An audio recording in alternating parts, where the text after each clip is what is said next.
Je me souviens de ma première semaine à 100 kg, comme si c'était hier. J'étais vraiment fier de moi, c'était un bel accomplissement qui me semblait d'ailleurs hors d'atteinte quelques années auparavant. Courir 100 kg en une semaine, c'est un gros volume d'entraînement et si vous le faites intelligemment, ça peut clairement vous faire passer un palier. Dans cette vidéo, je vais vous donner des conseils ainsi que les erreurs à éviter et on va aussi construire ensemble 3 semaines type de 100 kg. Bon, déjà commençons par désamorcer la bombe. Il n'y a rien de magique dans 100 kg en tant que tel. C'est un nombre 100% arbitraire, mais je reconnais que c'est sexy et que ça motive. Et si 100 kg en soi, c'est pas magique, on sait que le volume d'entraînement, c'est un facteur clé pour progresser durablement en course à pied. J'aimerais juste préciser que c'est pas une seule semaine à 100 kg qui va vous transformer en olympien. C'était un peu les croyances que j'avais quand j'ai commencé la course. Je me disais que si je pouvais tenir 2-3 semaines à 100 kg, je serais bien meilleur pour mon 10 kg 2 mois plus tard. Ce qui est pas totalement faux en soi, puisque c'est vrai que ça induit un gain de forme, c'est clair. Mais disons surtout que c'est des dizaines, voire des centaines de semaines à 100 kg qui feront de vous un bien meilleur coureur. Ensuite, j'ai un autre truc important à vous dire. Sachez que c'est pas la norme chez les coureurs de courir autant de volume. On peut très bien performer notamment sur du 5 kg ou moins avec un volume inférieur à 100 kg, avec une intensité bien équilibrée et pourquoi pas un peu de plio et de la muscu. Toutefois, si vous avez une vision plus long terme et la volonté de performer sur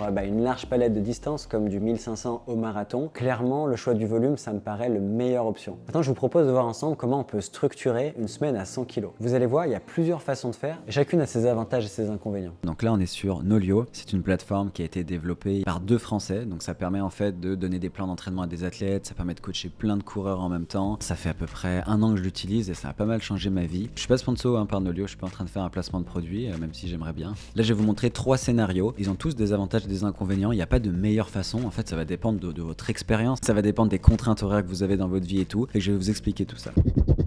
Scénario 1, c'est parti. Le lundi, en fait, on commence avec un jour de repos. Moi, j'aime bien mettre le lundi repos, mais en fait, ça dépend de chacun. Mais surtout, c'est que j'aime bien faire courir les coureurs 6 fois par semaine. Pour moi, 6 fois par semaine, c'est idéal. J'ai essayé avec 7 fois par semaine. J'ai essayé sur moi, j'ai essayé sur d'autres coureurs et je trouve que c'est dommage de pas s'accorder un break par semaine pour faire autre chose que courir. 6 jours par semaine, le lundi repos, mais ça peut être un autre jour. Donc le mardi, c'est la première séance de qualité en général. Donc là, on va faire 10 fois 1 minute, 1 minute, une séance assez classique. Donc les intensités, vraiment tranquilles quoi. Quand vous faites votre première semaine à 100 ou même si c'est 110, 120 ou 80, peu importe, c'est super important de faire des cotes d'effort inférieures à ce que vous feriez d'habitude avec un volume plus faible. Donc là, au lieu de faire une cote 7,5, 8 sur 10, faites une cote 6. Alors oui, ça va vous paraître trop facile, mais essayez de penser un peu au dimanche où vous n'avez pas envie d'être sur les rotules, vous n'avez pas envie que ce soit votre dernière semaine. Donc voilà, mardi 10 fois 1 minute, 14 kg. Le mardi, on va faire un premier double, donc on va faire 2 fois 8 kg. Donc on met un 8 kg ici et un 8 kg ici. Donc là, le but, c'est vraiment juste de rajouter du volume. On veut pas s'épuiser, on veut juste faire des kilomètres. Donc ça fait quand même 16 km sur la journée. Faites-en un le matin, un le soir et essayez d'avoir un minimum 4 heures entre. Moi, j'aime bien avoir un peu plus que ça, comme 5-6 heures, mais c'est pas toujours possible. Le jeudi, on a une deuxième séance de qualité. On a 6 fois 1 kg. Donc on va le mettre 6 fois 1 kg ici. En temps normal, on ferait peut-être ça, aller un pace 10 kg. Là, faites-le plutôt un pace 15 ou semi parce que justement,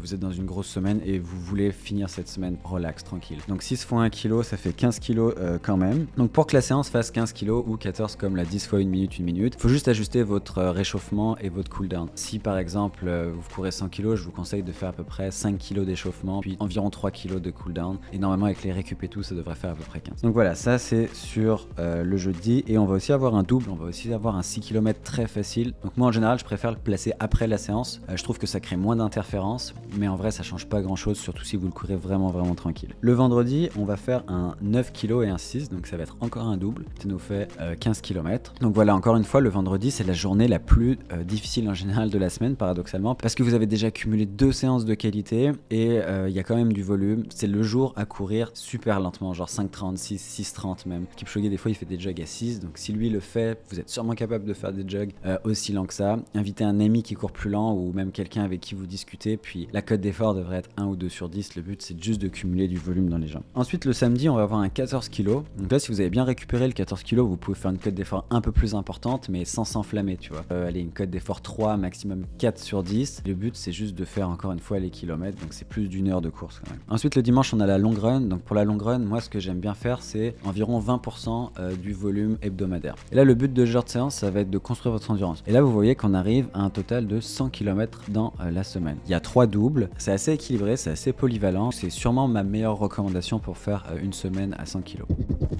Ensuite, on va voir un deuxième scénario qui va être peut-être un peu plus condensé parce qu'on va pas faire de double. Ça va être aussi un peu plus risqué. Il y aura plus du coup de volume par jour. Et peut-être que ça s'adresse plus aux coureurs d'expérience, à ceux dont c'est pas la première semaine à 100. Et ça s'adresse aussi à ceux qui veulent plus se développer à long terme sur du semi-marathon, du marathon, voire plus. Pourquoi c'est plus spécifique de ne pas faire de double? Parce que les épreuves longues, ce qui est spécifique, c'est de faire du long en fait. Donc si vous voulez faire un marathon, il faut faire des longues runs à un moment. Alors que pour être bon en 1500, 3000, 5000, vous pouvez très bien marcher avec des doubles comme le font les frères Ingebretsen. Quand ils font des doubles, en général, ils rajoutent un 10 ou un 12, un truc comme ça. Donc là, on va commencer, ça va être pareil, ça va toujours être les mêmes séances. Donc là, on va commencer avec 10 fois 1 minute, le mardi. Le mercredi, on va faire un 15 km très facile. C'est toujours très facile quand c'est pas une séance de qualité de toute façon. Le jeudi, on va faire un 6 fois 1 kg, donc c'est celui-ci. Donc là, vous voyez, ça fait plus de volume en fait sur les séances. Dans le scénario 1, vous aviez genre 14 kg sur les 10 fois 1 minute, là il y en a 16. Pareil pour les 6 fois 1 kg, là il y en a 16. Le vendredi, ça va être 15 kg, donc c'est la même chose que mercredi. Donc 15 kg très facile le vendredi. Et le samedi, ça va être 16 kg et les 22 kg la long run. Donc vous voyez, la long run elle est un peu plus longue. En fait, on a deux options, soit on allonge la long run, soit on allonge un peu les autres runs, mais ça commence à faire beaucoup de kilos si on rajoute sur les entraînements et tout. Donc moi, je préfère, si vous êtes capable de courir 15 ou 16 km par jour, c'est clair que vous êtes capable de courir 22 km le dimanche. Donc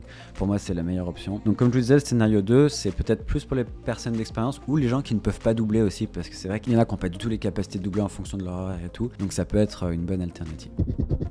Finalement, il y a le scénario 3. Je vous ai mis ça pour les gens qui peuvent faire du commute tous les jours, c'est-à-dire aller au boulot en courant, revenir en courant, parce que ça va vous faire gagner énormément de temps si c'est possible pour vous. Et on va diviser le volume. En fait, on va faire des doubles tous les jours, sauf le dimanche. Donc vous allez voir que c'est encore un peu différent. Et cette option peut très bien marcher en fait pour les gens qui justement ont envie de gagner du temps et d'aller faire du commute, ou alors pour les gens qui ont juste le temps de doubler tous les jours. L'inconvénient avec cette façon de faire, de doubler tous les jours, c'est que vous avez l'impression déjà de courir tout le temps.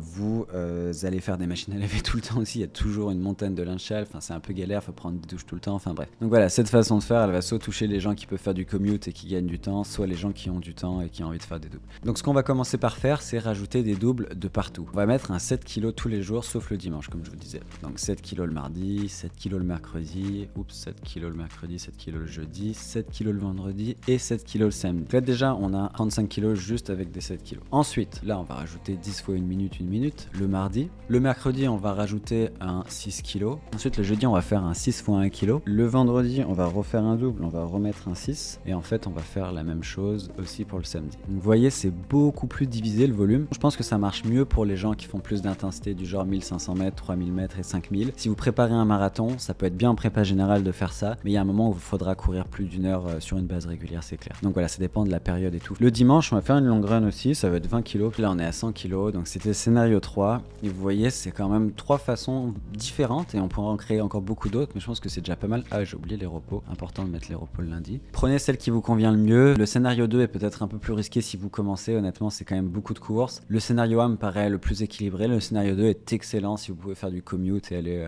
au boulot en courant. Donc voilà, c'est fini avec Nolio. Je vais repasser sur le canapé et je vais vous donner quelques conseils pour passer à travers votre semaine à 100, des erreurs à éviter et des choses comme ça. À tout de suite. Maintenant, on va répondre aux questions que vous vous posez peut-être. Perso, je suis pour une augmentation logique et progressive. Ça veut dire que je vous conseille pas de courir 100 kg si les semaines à 80 et 90, elles sont pas validées. C'est-à-dire que vous devriez déjà avoir accumulé plusieurs semaines à ces volumes sans avoir de bobo et sans vous sentir trop fatigué. En gros, soyez pas trop pressé, la patience, c'est quand même la meilleure qualité d'un coureur. Le meilleur moment selon moi pour repousser votre volume vers l'infini et au-delà, c'est sans hésitation durant la prépa générale. Durant cette période, l'intensité elle est vraiment sous contrôle, ce qui en fait le moment idéal pour repousser votre volume. Après votre première semaine à 100 kg, mais ça marche aussi pour n'importe quel volume, je vous conseille d'appliquer le principe de précaution et de baisser votre kilométrage immédiatement. Vous pourriez faire par exemple 90, 100, puis 85. L'idée c'est de laisser une chance à votre corps de bien s'adapter à la nouvelle charge, et ça même si vous vous sentez bien. Clairement, vous pourriez vous sentir fatigué comme vous pourriez vous sentir super bien. J'ai remarqué avec le temps qu'il y a souvent un moment de latence dans la fatigue. Genre vous faites un énorme entraînement ou une grosse semaine et vous vous sentez fatigué 4 ou 5 jours plus tard. D'où l'importance d'avoir un plan et de le respecter. Tout ça afin de ne pas prendre des décisions fondées sur des sensations qui sont un peu biaisées. Finalement, j'aimerais finir cette vidéo en vous parlant de 3 erreurs à éviter pour bien faire votre première semaine à 100 kg. La première erreur, c'est de faire les séances de qualité à une cote trop élevée. Je vais vous faire une confidence, j'ai fait cette erreur pendant des années. Je franchissais un nouveau cap de volume, mais je continuais de pousser fort aux entraînements en parallèle. Je finissais soit blessé, soit vraiment trop fatigué, soit juste tanné. Mon conseil, il est simple. Quand vous augmentez significativement votre kilométrage, réduisez un peu la cote d'effort de vos séances à 6 ou 7 sur 10 par exemple pendant quelques semaines. La course à pied, c'est vraiment une affaire de dosage et si vous êtes bon à ça, vous allez vraiment durer et bien performer. L'autre erreur, c'est de courir sa long run trop vite. J'insiste sur la long run car si vous cumulez course longue et intensité, là le risque de blessure il augmente drastiquement. À quel pace faut courir vos long runs? Environ 65% de votre VMA à une cote d'effort de 2-3 sur 10 environ. La dernière erreur, c'est d'avoir tellement envie d'atteindre un nombre précis qu'on en oublie d'être honnête avec ses sensations. On commence à passer sous silence un peu cette petite douleur au genou ou votre fatigue grandissante. Je vais vous dire un truc que vous devriez toujours garder dans un coin de votre tête, c'est le plan qui s'adapte au coureur et pas l'inverse. Ne soyez pas rigide avec votre volume. Si ça passe pas cette fois, ça passera une autre fois, il n'y a pas de problème, il n'y a pas d'urgence. Donc écoutez votre corps. Je sais que cette expression, elle est galvaudée, elle a été tellement utilisée, elle veut plus rien dire, mais écouter son corps, c'est pas juste un état passif. C'est genre aussi un effort actif de faire le bon diagnostic, de bien scanner son corps, de voir ce qui va pas et surtout après de prendre les bonnes décisions par rapport au diagnostic que vous avez fait. Voilà, c'est tout pour aujourd'hui. J'espère que vous avez apprécié cette vidéo. Moi, j'ai pris beaucoup de plaisir. Abonnez-vous à ma newsletter, je donne de super conseils dessus. Je partage aussi mes dernières offres de coaching, des cours en ligne, etc. Bref, allez voir. Merci de m'avoir écouté. Si vous avez aimé cette vidéo, libre à vous de la liker, de la partager et de décrire aussi un peu votre expérience en commentaire. Je lis tous les commentaires, donc vous pouvez y aller. Bonne course les machines, on se voit dans une prochaine vidéo. Ciao!